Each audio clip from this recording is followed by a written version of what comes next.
Congress government ఏర్పడిన దగ్గర నుంచి కబ్జా అయినటువంటి భూములను వెలికి తీస్తున్నాం, మేము కాపాడుతున్నాం అని చెప్పి చెప్తా ఉన్నది. హైడ్రా పేరుతోటి కావచ్చు, ఇంకా రకరకాల పేర్లతో కావచ్చు.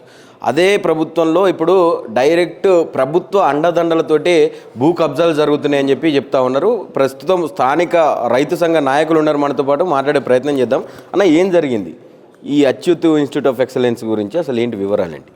ఇది అక్టోబర్ నెలలో ఇలా ఎక్స్పైర్ అయింది. ఏంది లీజ్ అగ్రిమెంట్ అనేది ఆగిపోయింది. అయినాక మనకు 2 రోజుల ముందు మనకు కపిల్ గారు మనకు మీట్ అవ్వడం జరిగింది. దానికి వచ్చి అన్న, మీరు ఈ ఊర్లో ఏదైనా ఆపద వస్తే మీరు చేస్తూ ఉంటారు ఏవేగాని అని చెప్పేసి అంటే, సరే నీ బాధ ఏందని అడిగితే నీ ఒక వివరాలు చూపించిండు. 600 కోట్ల చిల్లర 6 కోట్ల చిల్లర ఒకటి బాకీ ఉంది, ఆ బాకీ కట్టాలి, వాళ్ళు లీజ్ కట్టాలి, తర్వాత దీన్ని కాల్ చేయాలి. ఖాళీ చేయడం లేదు, మేము వాడుకుంటలేమని చెప్తారు, ఎన్సీఎల్టీ కంప్లైంట్ ఇస్తారు, ఉల్టా ఇతర చేస్తూ ఉంటారు.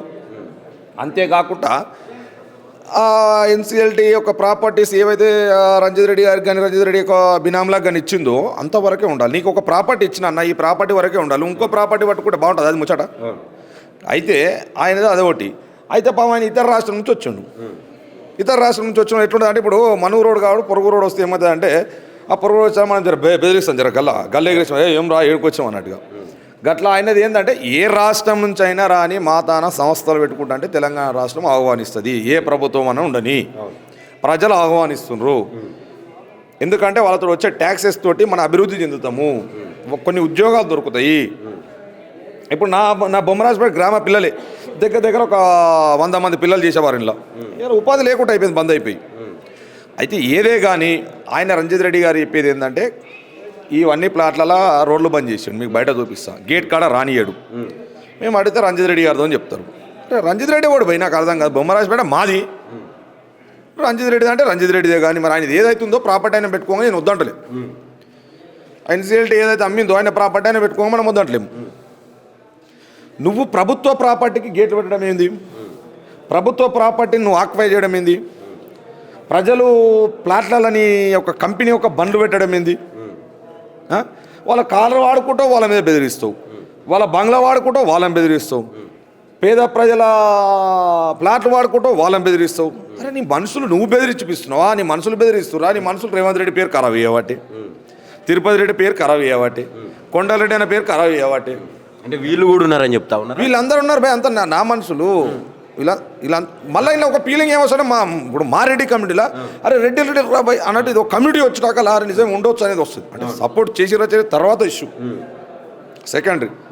ఏం నరేంద్ర అన్నది ఉంది, ఇవన్నీ కాదు భయ్. నువ్వు కొన్నప్పుడు నీ వరకు ఉండు. నువ్వు ఎట్లా నువ్వు దొంగవనే తెలుసు అందరికీ, నువ్వు దోపిడిదారుడు అనే తెలుసు, నువ్వు కబ్జాకారునివి నాకు అందరికీ తెలుసు, లోకం పెరిగిన సత్యం అది. నువ్వు ఏదైతే భూములు కబ్జా చేస్తున్నావో దాన్ని ఎవరు ఊరుకోరు, కొల్లగొడతాం దాన్ని. ఇప్పుడు రంజిత్ రెడ్డి మీద అన్యాయం, రంజిత్ రెడ్డి దగ్గర ఎంతమంది అయితే అన్యాయం అయ్యారో వాళ్ళందరికీ మేము నిలబడతాము. ఇది రంజిత్ రెడ్డి విషయాల్లో మాత్రం ఊరుకునేది లేదు, వదిలిపెట్టాం. ఇప్పుడు ఇంతమంది పేర్లు చెప్తా ఉన్నారు, వేం నరేందర్ రెడ్డి పేరు చెప్తా ఉన్నారు, ఈవెన్ ముఖ్యమంత్రి గారి బ్రదర్స్ అండ్ ముఖ్యమంత్రి గారి పేరు కూడా చెప్తా ఉన్నారు. మరి వీళ్ళందరి ఇన్వాల్వ్మెంట్తో జరిగితే ఏం చేస్తూ ఉన్నది ప్రభుత్వం, ఏం చేస్తూ ఉన్నది? ఒకవేళ వాళ్ళు లేదు మాకేం సంబంధం లేదని చెప్పాల్సిన అవసరం ఉన్నది కదా, ఎందుకు పట్టించుకోలేదు? అది తెలియడానికే మీ మీడియా మిత్రులందరూ పిలవడం జరిగింది.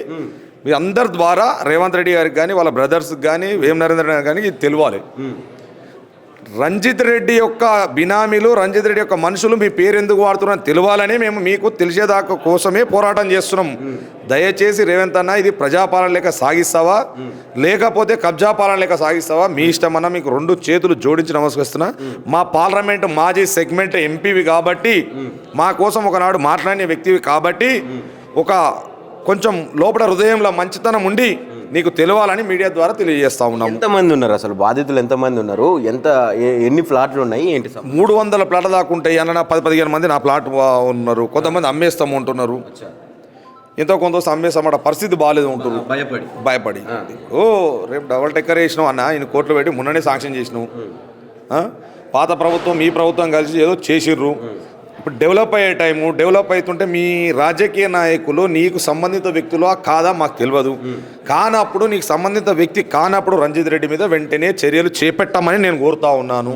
ఇప్పుడు ఏం డిమాండ్ చేస్తున్నారు ఫైనల్గా? ఎంత ఇవ్వాలి, ఎంత వీళ్ళ డబ్బులు ఇవ్వాలి, వీళ్ళని ఇమ్మీడియట్లీ వీళ్ళని ఇళ్ళకి వెకేట్ చేసేయాలి. రంజిత్ రెడ్డి గారు మీ యొక్క ఎన్ఎల్సిటీ మీకు ఇవ్వలేదు, ఇది దీనికి మీరు వికెట్ చేసేయాలి, గేట్లు రిమూవ్ చేయాలి ఇమీడియట్లీ. ఎక్కడ ప్లాట్లలో కంటే మీరు లీజ్ అగ్రిమెంట్ చేసుకుని ఆ ప్లాట్ల వాళ్ళకి లీజు కట్టండి, లేదంటే అలా దాంట్లో ప్లాట్లకు పోకండి, అలా పార్కింగ్లు పెట్టుకోకండి. రోడ్డు మీద గిట్ట పార్కింగ్ అనేది సండేలు కానీ ఎప్పుడైనా మీకు ఫంక్షన్స్ అయినప్పుడు రోడ్ల మీద గిట్ట పార్కింగ్ పెట్టడం బంద్ చేసుకోవాల్సిన అవసరం ఉంది. ట్రాఫిక్ సిఐలు ఎస్ఐలు దీని మీద స్పందించాలి. రహదారుల మీద పార్కింగ్ పెడితేనేమో ఫోటోలు కొడతారు, లియోనియం కూడా పెడితేనేమో ఫోటోలు కొట్టరు.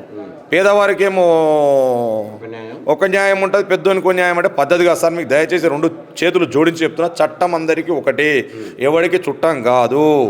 దయచేసి దీన్ని గమనించండి. దయచేసి రేవంత్ అన్న గారు ఇలాంటి చీడపురుగును దగ్గర తీయకన్నా నీ పేరు ఖరాబ్ అవుతుంది.